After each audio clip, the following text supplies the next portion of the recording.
Kwa majina naitwa Baraka Ruben Ngasongwa, natokea Morogoro mjini, najishughulisha na ujasiriamali Msamvu stendi. Nimeanza kucheza SportPesa toka mwaka 2020, kipindi ambacho niko chuoni. Washikaji ndio waliniambia bwana, SportPesa hawana rongorongo, unaweza ukabeti na mkwanja unapewa chap chap. Kwa hiki kiasi ambacho nilichokishinda nitaenda kuongezea katika biashara yangu hii ndogo ndogo kama nilivyosema ya ujasiriamali, na kiasi kingine nitafanya ununuzi wa kiwanja.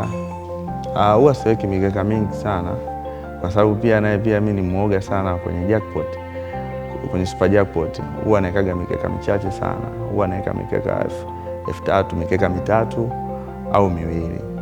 Wakati nimeweka mikeka yangu, huwa mimi sipendelei sana kuangalia timu zinavyoenda. Huwa mimi naweka alafu nasubiria matokeo yatapotoka. Kwa hiyo nilivyoweka hiyo mikeka yangu 3, nakumbuka Jumatatu asubuhi nilipokuwa kwenye majukumu yangu ndo niliweza kuingia kwenye mfumo, ndo nikagundua kwamba nimeshinda super jackpot bonus ya milioni 13.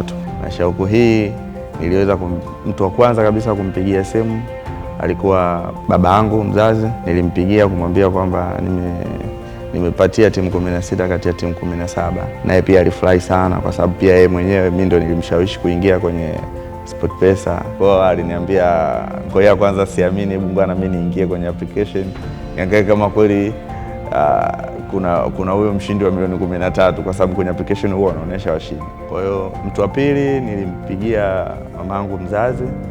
Mamangu mzazi yeye sio mtumiaji sana wa hizo application za kubeti. Kwa hiyo alichoniambia tu ni kwamba hebu nenda kaitoe kwanza tuone kama inatoka hiyo hela. Nafikiri yeye alikuwa amini kwenye vitu kama hivyo. Nikamwambia hapana, hivi vitu vina utaratibu.